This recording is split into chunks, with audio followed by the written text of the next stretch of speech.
Hello everyone. Lucent की इस series में हम पॉलिटी डिस्कस कर रहे हैं। उसमें भी आज हम अमेंडमेंट देखेंगे। 1 से लेकर के 106 तक जो भी संविधान संशोधन हुए हैं उन सब को हम देख लेंगे और उस चीज़ को ज़्यादा डिटेल में देखेंगे जिससे प्रश्न ज़्यादा बनते हैं। यहाँ पे मैं सारे के सारे पढ़ा दूंगा। बस आपको करना क्या है, अगर आपके पास कोई बुक होगी तो या फिर कहीं भी साइड में आप नंबरिंग कर लीजिएगा कि ये वाला पढ़ना है, ये वाला पढ़ना है। ठीक है, इसमें सिर्फ उतना ही पढ़ाऊंगा मैं जिससे प्रश्न बनते हैं या जिससे बनने की संभावना है। सब कुछ नहीं पढ़ना है, ठीक है। बस आपको एक काम करना है, सब्सक्राइब कर लेना है बस। चलिए शुरू करते हैं। सबसे पहला संविधान संशोधन 1951 में हुआ था। नेहरू जी के टाइम पे हुआ था। 9वीं अनुसूची को रिलेटेड था। भूमि संबंधी सुधारों को लागू करने की बात की गई थी पहले संविधान संशोधन में। क्या क्या पढ़ना है? पहला 1951 में हुआ था, 9वीं अनुसूची से रिलेटेड है, भूमि संबंधी सुधार की बात की गई थी बस। तीसरा संविधान संशोधन 1954। अब आप कोई सोचेगा कि दूसरा कहाँ गया। दूसरा इंपॉर्टेंट नहीं है, ठीक है। सब कुछ तो पढ़ ही नहीं पाएंगे, अगर पढ़ भी लिए तो याद कहाँ से रहेगा, इतना नहीं याद हो पाता। तीसरा संविधान संशोधन 1954 में नेहरू जी के टाइम पे हुआ था। खाद्य पदार्थों के मामले में संशोधन किया गया था। कुछ ऐसे मामले थे जो राज्य सूची से संघ सूची में डाल दिए गए, खाद्य पदार्थ से रिलेटेड था। पांचवा संविधान संशोधन 1955 में हुआ था। विधानमंडल के समय सीमा से निर्धारण से संबंधित था। ये भी नेहरू जी के टाइम पे आया था। पांचवा संविधान संशोधन 1955। सातवां संविधान संशोधन 1956 को हुआ था। राज्यों का पुनर्गठन की बात की गई थी। आप बहुत ही इम्पोर्टेंट है ये, आप लोग कई जगह पढ़े होंगे राज्यों के पुनर्गठन से संबंधित बातें। याद कर लीजिए। सातवां संविधान संशोधन 1956 में दूसरी अनुसूची में संशोधन किया गया था। 2 या अधिक राज्य के लिए एक हाईकोर्ट की व्यवस्था कर दी गई थी कि एक हाईकोर्ट 2 राज्यों को या उससे अधिक को देख सकता है। 9वां संविधान संशोधन 1960 में नेहरू के टाइम पे भूभाग के स्थानांतरण की बात की गई थी। कुछ ऐसे थे जैसे बेरूबारी, खुलना, जिनको पाकिस्तान को हस्तांतरित कर दिया गया था, ठीक है। ये तब बांग्लादेश जो है पश्चिमी पाकिस्तान था, पूर्वी पाकिस्तान पश्चिमी पाकिस्तान में बटा हुआ था। तो बेरूबारी और खुलना इनको पाकिस्तान को दे दिया गया था, जो वर्तमान में बांग्लादेश है, ठीक है। तो उसी से रिलेटेड था 1960 में 9वां संविधान संशोधन से। 11वां संविधान संशोधन 1960 में हुआ था। इसमें यह कहा गया था कि राष्ट्रपति या उपराष्ट्रपति के चुनाव में अगर निर्वाचक मंडल पूरा नहीं होता है तो भी निर्वाचन रद्द नहीं होगा कि निर्वाचक मंडल पूरा नहीं है, ठीक है। 15वां संविधान संशोधन 1963 में हुआ था। नेहरू जी के टाइम पे, उस टाइम राधा कृष्णन जो है प्रेसिडेंट थे। भारतीय न्यायिक प्रणाली के संबंध में हुआ था। हाईकोर्ट के जज की आयु 60 से 62 कर दी गई थी। किसी राज्य के जज का दूसरे राज्य में ट्रांसफ़र की बात की गई थी। ये किसमें? 15वां संविधान संशोधन था। 17वां संविधान संशोधन 1964 में हुआ। नेहरू जी के टाइम पे 9वीं अनुसूची का दायरा बढ़ा दिया गया और सुप्रीम कोर्ट द्वारा संवैधानिक मान्यता प्रदान कर दी गई। इसमें सिर्फ यही याद कर लीजिए कि 17वीं संविधान संशोधन में 9वीं अनुसूची का दायरा बढ़ा दिया गया। 18वां संविधान संशोधन 1966 इंदिरा गांधी के टाइम पे यूनियन टेरिटरी के पुनर्गठन को शक्ति को संसद को सौंप दिया गया था। और जाहिर सी बात है आर्टिकल 3 में ही संशोधन किया जाएगा, तो भी कोई स्टेट या यूटी बनाने की बात की चलेगी। सिर्फ ये याद कर लीजिए। 18वां संविधान संशोधन 1966 में यूनियन टेरिटरी के पुनर्गठन की शक्ति संसद को सौंप दी गई थी। 19वां संविधान संशोधन 1966 में हाईकोर्ट को निर्वाचन आयोग के विवाद के निपटारे के लिए कह दिया गया। नहीं याद करना, इतना नहीं, मैं अभी बता भी दूंगा एक ही बार में। 21वां संविधान संशोधन 1967 में सिंधी भाषा को 8वीं अनुसूची में जोड़ दिया गया। मैं जो अनुसूची का शेड्यूल का जो मैंने चैप्टर पढ़ाया हुआ है उसमें मैंने बताया भी है। 21वां 1967 सिंधी भाषा, इतना ही याद करना और कुछ नहीं। 24वां संविधान संशोधन 1971 में, ये ईयर मैच करने के लिए पीसीएस में कई बार पूछा हुआ है। इंदिरा गांधी के टाइम पे आया था। संसद के संविधान संशोधन की शक्ति को न्यायिक समीक्षा से बाहर कर दिया गया कि संसद की संविधान संशोधन की शक्ति को न्यायिक समीक्षा से बाहर कर दिया गया। कहने का मतलब ये है कि संविधान संशोधन संसद चाहे जो मर्जी करे, ठीक है, वो कोई कोर्ट वोट कुछ नहीं करेगी। फंडामेंटल राइट सहित किसी भी भाग में संशोधन द्वारा पारित संशोधन एक्ट 13 विधि के अंतर्गत नहीं होगा।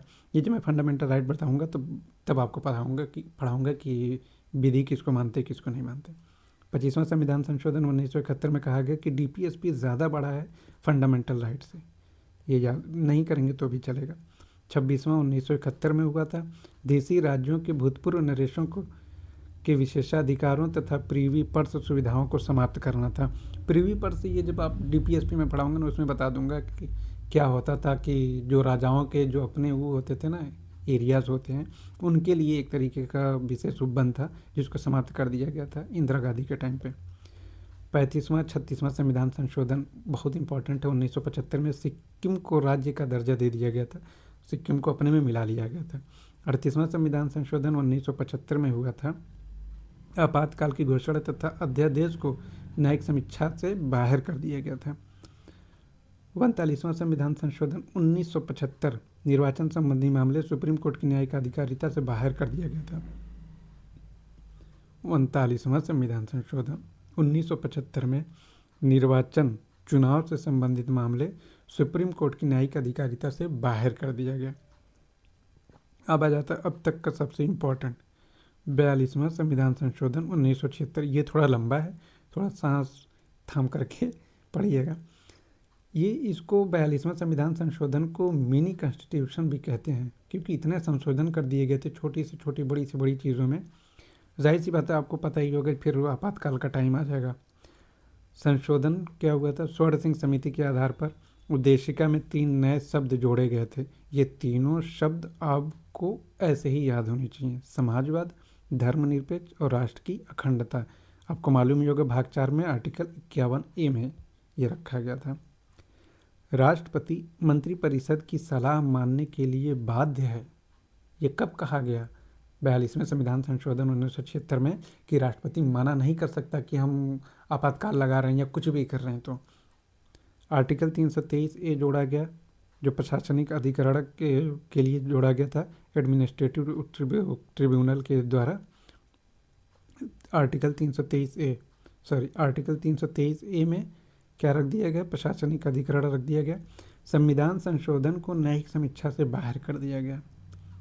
लोकसभा और राज्य विधानसभा का कार्यकाल 5 से 6 वर्ष कर दिया गया। मतलब 5 साल पहले था, फिर संशोधन करके 6 वर्ष बढ़ा दिया गया। नीति निर्देशक तत्वों को लागू करने के लिए इन अधिकारों का उल्लंघन करने वाले कानूनों को न्यायिक समीक्षा नहीं की जाएगी। राज्य में राष्ट्रपति शासन की अवधि को एक बार में 6 माह से बढ़ाकर 1 साल कर दिया गया था। राष्ट्रपति शासन ये नहीं कि सिर्फ 6 महीने लगेगा, एक बार में 1 साल के लिए लगाया जा सकता था। संसद व राज्य विधानसभाओं से कोरम की आवश्यकता समाप्त कर दी गई कि अगर मान लो कि 110 रहेंगे तो ही संसद शुरू की जाएगी पार्लियामेंट, तो ये समाप्त कर दिया गया कि कितने भी रहेंगे, 4 लोग रहेंगे तो भी हम शुरू कर देंगे। ये डीपीएसपी का बहुत इंपॉर्टेंट है, आप इसका आर्टिकल बताएंगे कमेंट में। सामान्य और निःशुल्क विधिक सहायता, ये किस आर्टिकल में आता है? उद्योगों के प्रबंधन में कर्मकारों को सहभागिता, ये भी बताइए। पर्यावरण संरक्षण तथा संवर्धन और वन एवं वन्य जीवों का संरक्षण, ये मैं सिर्फ बता दे रहा हूँ 48 में है। ये दोनों आप बताएंगे। अगर नहीं दिमाग में आ रहा है, ख्याल नहीं आ रहा है, रिवाइंड नहीं कर पा रहे हैं तो सोचिए, दिमाग को थोड़ा सा प्रेशर डालिए कि क्यों नहीं याद हो रहा है। ये आर्टिकल रटे होने चाहिए ना। संसद द्वारा किए गए संविधान संशोधन को किसी न्यायालय में चुनौती नहीं दी जा सकती। संसद की संविधान संशोधन की शक्ति पर किसी प्रकार का कोई निर्बंधन नहीं होगा।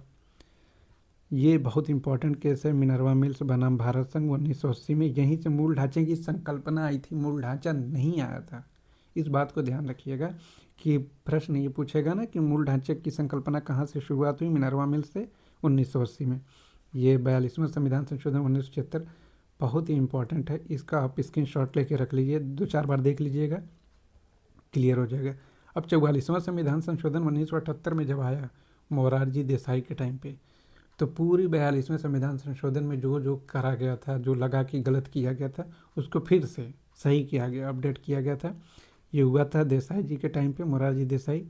उस टाइम पे राष्ट्रपति थे नीलम संजीव रेड्डी। सबको यही देखिए, आक्रामक प्रावधानों को हटाना। संपत्ति के अधिकार को मूल अधिकार से हटाकर संवैधानिक अधिकार बना दिया गया। ये संपत्ति का अधिकार इसलिए हटा दिया गया कि अगर कहीं से सरकार सड़क बना रही थी तो लोग कह दे रहे थे कि ये फंडामेंटल राइट है, मेरी ज़मीन तुम नहीं ले सकते, तो संवैधानिक अधिकार बना दिया गया। ठीक है। अनुच्छेद 352 में आंतरिक गड़बड़ी शब्द को हटाकर सशस्त्र विद्रोह को जोड़ा गया। ये बहुत बार रिपीटेडली कंटिन्यू पूछा जाता है कि आंतरिक गड़बड़ी के स्थान पे कौन सा शब्द रखा गया। सशस्त्र विद्रोह रखा गया 352 में जो आता है, आपातकाल से रिलेटेड चीज़ें। राष्ट्रपति द्वारा कैबिनेट को लिखित सिफारिश के आधार पर ही राष्ट्रीय आपात की घोषणा करने की व्यवस्था की गई थी। आर्टिकल 356 के तहत राष्ट्रपति शासन की अवधि की सीमा समाप्त कर दिया गया तथा यह भी किया कि राज्य में राष्ट्रपति शासन अधिकतम 1 वर्ष तक लागू रह सकता है। इसके विस्तार के लिए अलग अलग चीज़ें बताई गई कि चुनाव संभव नहीं हो या जो भी हो, उतना नहीं पढ़ना है। ये याद कर लीजिएगा, आर्टिकल 20 और 21 इस फंडामेंटल राइट को राष्ट्रीय आपातकाल के दौरान निलंबित नहीं किया जा सकता। ठीक है। किसको? आर्टिकल 20 और 21 को। राष्ट्रपति मंत्रिपरिषद द्वारा दी गई सलाह को केवल एक बार पुनर्विचार के लिए लौटा सकता है। ये हो गया। 49वां संविधान संशोधन 1984 राजीव गांधी के टाइम पे आता। छठी अनुसूची का विस्तार किया गया था। आपको याद होना चाहिए, अनुसूची में मैंने पढ़ाया, छठी अनुसूची में कौन कौन से हैं। ये एटीएम में मनी नहीं है, ये जो भी ये है असम, त्रिपुरा, मेघालय, मिजोरम, ये 4 राज्य जोड़े गए थे। किसके द्वारा? 49वें संविधान में एक त्रिपुरा को डाल करके इसका विस्तार किया गया था। यही है 49वां संविधान संशोधन। 52वां संविधान संशोधन सीधे सीधे याद कर लीजिए, 52वां 1985 में दल बदल से रिलेटेड है बस। 61वां 1989 में चुनाव वोट देने की जो आयु है 21 वर्ष से घटाकर 18 वर्ष कर दी गई। ये कब लागू हुआ था? 9वीं लोकसभा में लागू हुआ था। ये सारी चीज़ मैं बताना चाह रहा हूँ कि पढ़ना कितना है। 61वां 1989 21 से घटा करके 18 कर दिया गया। लागू कब हुआ? 9वीं लोकसभा में। ठीक। 65वां संविधान संशोधन 1989 में एससी और एसटी आयोग के गठन की बात की गई आर्टिकल 338 के तहत। किसके तहत? आर्टिकल 338 के तहत एससी एसटी के लिए आयोग का गठन की बात की गई 65वां संविधान संशोधन 1989 में। 71वां संविधान संशोधन 1992 में हुआ था। इसके लिए मैंने बताया था कि नमक, ये ट्रिक याद कर लीजिए, नेपाली, मणिपुरी, कोंकणी 3 लैंग्वेजेस को 8वीं अनुसूची में डाल दिया गया था। अब देखते हैं 73वां 74वां संविधान संशोधन, बहुत ही इंपॉर्टेंट है, पंचायती राज सिस्टम से रिलेटेड है। नरसिंह राव के टाइम पे आया था ये। 73वां संविधान संशोधन मालूम ही होगा, भाग 9 है, पंचायत से रिलेटेड है, 11वीं अनुसूची है, 29 विषय थे इसमें। 74वां संविधान संशोधन भाग 9A है, नगर पालिका से रिलेटेड है, 12वीं अनुसूची में है, 9A है, 18 विषय हैं इसमें। ठीक। 77वां संविधान संशोधन क्या था? एससी एसटी के लिए पदोन्नति में आरक्षण, बस इसको बहुत इंपॉर्टेंट नहीं है। 81वां संविधान संशोधन 2000 में आया था, अटल बिहारी वाजपेयी के टाइम पे आया था। ये वैकेंसीज से रिलेटेड है, जो नियुक्तियां होती हैं। बैकलॉग पदों में आरक्षण की बात की गई थी। अगर इस तरीके का कोई सवाल आएगा ना कि वैकेंसी से रिलेटेड, तो 81वां संविधान संशोधन मान लीजिएगा, इतना डिटेल पढ़ने की ज़रूरत नहीं है। 84वां संविधान संशोधन अच्छा है, लोकसभा, राज्यसभा, विधानसभा की सीटों का पुनर्निर्धारण किया गया और लोकसभा, राज्यसभा, विधानसभा सीटों का पुनर्निर्धारण 2026 तक बढ़ा दिया गया। जनसंख्या को सीमित करने के उपायों को प्रोत्साहित करना, ये इम्पॉर्टेंट है। लोकसभा, राज्यसभा, विधानसभा की सीटों का पुनर्निर्धारण किसके तहत किया गया? 84वां संविधान संशोधन 2001 के द्वारा। 86वां संविधान संशोधन 2002 में, ये इम्पॉर्टेंट है, प्रारंभिक शिक्षा को फंडामेंटल राइट घोषित कर दिया गया। किसके तहत? आर्टिकल 21A, ये ज़रूर याद रखिए, ए। और भाग 4 के अनुच्छेद 45 को संशोधित करके प्रावधान किया गया कि राज्य 6 से 14 वर्ष के सभी बालकों के लिए देखभाल और प्रारंभिक शिक्षा की व्यवस्था करेगा। बहुत ही इंपॉर्टेंट है। 86वां संविधान संशोधन 2002, आर्टिकल जो है 21A और आर्टिकल 45 जो 6 से 14 वर्ष तक के बच्चों को, ये भी याद रखिए कितने वर्ष तक के बच्चों के लिए था? 6 से 14 वर्ष तक के बच्चों के लिए था। 89वां संविधान संशोधन 2003 में एसटी कैटेगरी के लिए आयोग के गठन की बात की गई थी 89 वाले में। ये भी इम्पोर्टेंट है। 91 2003 91वां संविधान संशोधन 2003 से रिलेटेड है। इसमें बहुत सारे सवाल, कई बार सवाल पूछे जा चुके हैं।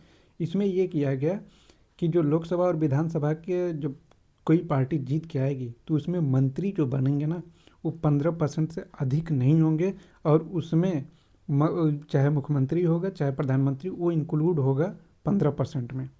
और ये स्टेट के लिए क्या था कि 12 से कम नहीं होंगे, ठीक है। 15% तो होंगे लेकिन 12 से कम नहीं होंगे। ये था 91वां संविधान संशोधन 2003। 92वां संविधान संशोधन 2003 में फिर से 4 नई भाषाएं जोड़ी गई 8वीं अनुसूची में।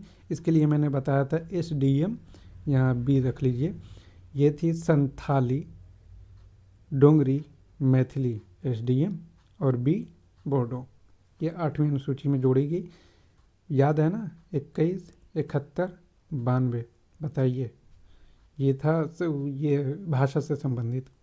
93 संविधान संशोधन 2005 में हुआ था, स्कूलों में आरक्षण से संबंधित था। बस यही याद कर लीजिए, बहुत इंपॉर्टेंट नहीं है। 97वां संविधान संशोधन 2011 बहुत इंपॉर्टेंट है, सहकारी समिति से रिलेटेड था। भाग 9B में इसको जोड़ा गया था।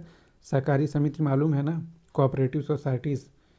भाग 9B में, 9A में क्या है, नगर पालिका है, 9B में क्या है, कोऑपरेटिव सोसाइटीज़ हैं। इस तरीके से याद करिए, रिकॉल करते रहिए पिछला, ये नहीं कि सिर्फ पढ़ते चले जा रहे हैं और कहीं कुछ आ गया तो रिकॉल ही नहीं कर पा रहे हैं कि ऐसी भी रिलेटेड कोई चीज़ें थी। 99वां संविधान संशोधन 2014 में मोदी जी के टाइम पे हुआ था। NGAC का गठन किया गया था, नेशनल जुडिशियल अपॉइंटमेंट कमीशन। इसको फिर सुप्रीम कोर्ट ने नल इन्वाइट करा दिया, इसे शून्य घोषित कर दिया गया था, ठीक है। 99वां संविधान संशोधन NGAC के बारे में अगर पूछेगा तो बस यही कि 99वें संविधान संशोधन के द्वारा आया था, जो मोदी जी के टाइम पे आया था। अब यहाँ से 6 बचेंगे, 6 के 6 आपको रटे होने चाहिए। 7वां संविधान संशोधन 2015 में हुआ था। ये भारत और बांग्लादेश की भूमि समझौता से संबंधित था। बस इतना ही याद करना है, कौन कौन से जिले, राज्य, कहाँ कहाँ से बाउंड्री काटी गई, ये सब नहीं पढ़ना। भूमि संबंधी समझौता हुआ भारत और बांग्लादेश में। 7वां संविधान संशोधन 2015। 101वां मालूम ही होगा, GST से रिलेटेड था। 279A आर्टिकल जोड़ा गया था, GST परिषद को बनाया गया था। आपको पता है GST म्यूजियम भी है गोवा में, याद कर लीजिए, क्वेश्चन आ सकता है जीके में। 102वां संविधान संशोधन 2018 में OBC आयोग की बात की गई थी 338B में। ये सब UPSSC में बहुत पूछा जाता है, एक एक आर्टिकल उठा उठा के पूछ देता है कि किससे रिलेटेड है। और OBC आयोग के बारे में थोड़ा जान लीजिए कि अध्यक्ष, एक उपाध्यक्ष और 3 अन्य सदस्य रहेंगे। 103वां संविधान संशोधन 2019 में इस तरीके से याद कर लीजिए, 103 यहाँ 3 है, यहाँ 3 है, EWS। 103 EWS से रिलेटेड है। आर्टिकल 16 में संशोधन हुआ, 10% रिजर्वेशन की बात की गई थी। 103वां संविधान संशोधन। अब ये मत याद करिए कि किसके पास कितनी ज़मीन रहेगी तो EWS में आएगा, वो सब नहीं पूछा जाता है, इतना नहीं पूछेगा। 104वां संविधान संशोधन 2020 में हुआ था। आर्टिकल 334 में संशोधन किया गया था और ये कहा गया कि SC और ST के लिए आरक्षण को बढ़ा करके 25 जनवरी 2030 तक कर दिया गया, लेकिन एंग्लो इंडियन का आरक्षण समाप्त कर दिया गया, जिसे लागू कर दिया गया 25 जनवरी 2020 से, ठीक। 104वां संविधान संशोधन फिर से सुनिए।